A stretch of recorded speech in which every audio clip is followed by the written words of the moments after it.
Motor City, what's going on? It's your boy, T. Back at it again with another episode of Talking with T. Let's get into it. Let's get after it, man. On this channel, we talk about Detroit sports and we chase down the best version of ourselves. If that interests you, do me a favor and hit that like button and hit that subscribe button. It really helps the channel grow and get the algorithm, and I really appreciate you for taking the time out of your day to rock with me, T. So let's dive right into the video. I have a question for you guys. Do you guys think this year is the year we should be dropping a bag in free agency, or do you think we should wait until next year where we're going to have somewhere around $90 million in cap space? Right now, I'm kind of disappointed that we're probably not going to go after DeAndre Ayton or Miles Bridges. I'll explain in a little bit. But why does it seem like we're helping the Knicks try to sign Brunson? Why does it seem like we're trying to help the Knicks? I think it's kind of funny because I think this is all going to fall in the Knicks' face, like it always does in free agency. The Knicks are always trying to clear cap so they can go in on a big name, and the big name decides to go somewhere else. All signs are saying Brunson is going to New York because New York's about to drop a bag on Jalen Brunson. But every single year, it's hilarious because the New York Knicks are going all in on a free agent and they miss out because they didn't draft anybody because they're going all in on a draft pick. They're getting rid of their whole team so they can accumulate more cap space so they can go get Jalen Brunson. If they don't get him, this would be hilarious because then the Knicks are just going right back to the bottom of the East where they belong because no one likes the Knicks. I don't like the Knicks. I think the Knicks are a joke, and I don't want to talk about them. The Pistons have more championships. The Pistons are always more relevant. Even though the last 15 years we haven't really been relevant. What have the Knicks done? Barely made the playoffs, and all you hear is Spike Lee and Stephen A. talk about the Knicks, how much they suck. I love it. But anyways, this video is not about the Knicks. I'm kind of mutual about what the Pistons are doing right now.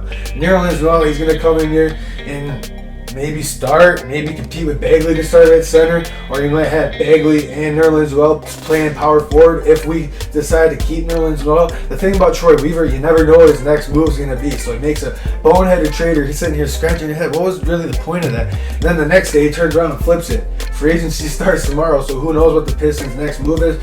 We only have about $18 million left to spend, so I'm thinking we're probably going to get more reliable veterans. We only got one more roster spot right now if we decide to keep Alec Burks and Nerlens Noel. We gave up 2 second rounders, and I think we got our second round pick that we gave up last week for Jalen Duren. Anyways, it's all complicated. Those are just future draft picks that the Pistons gave up. But are they making a mistake not going after Miles Bridges or DeAndre Ayton? I kind of believe it's a good thing not going after Miles Bridges.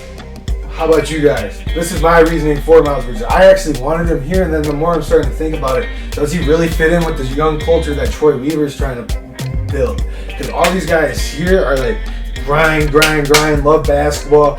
I'm not saying Miles Bridges doesn't love basketball. Let me get to that in a second. But all the guys here just want to play basketball, want to be in Detroit, and want to keep hooping. But Miles Bridges also got a rap career on the side, and he's doing some other things on the side, according to an Instagram post where he posted some substances on his story. Did that catch Troy Weaver's attention to where he didn't want to bring that culture here to Detroit where these young guys are trying to build a championship winning team and be all about winning? Because if that starts getting in the culture, I'm not saying these guys are young. They're probably out here living the young life too.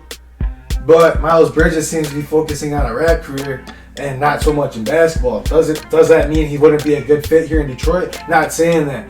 But I want guys here that are going to be grinding hard for Detroit and grinding hard to win. And DeAndre Ayton, we already talked about this in the other video last week.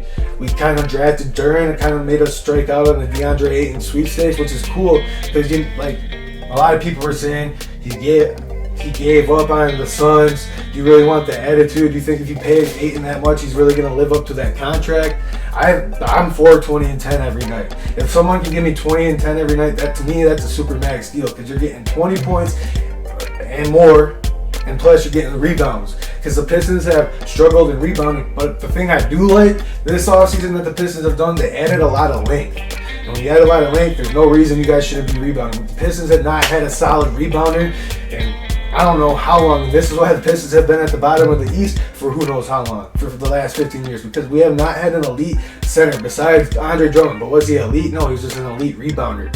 These centers that the Pistons have acquired this year can score a little bit, and they can rebound, and we have the length. So our defense should be there.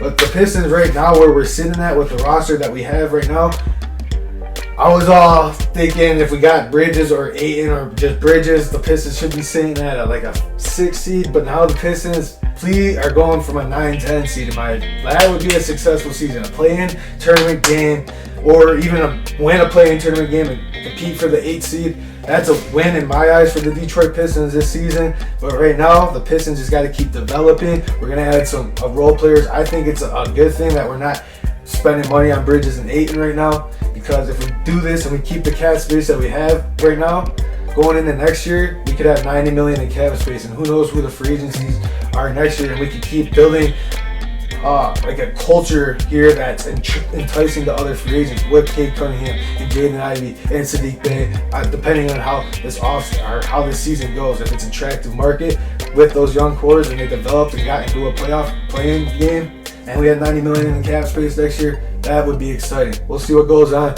Who knows what Troy Weaver's done, but it's your boy T signing out. I'll see you guys in the next video.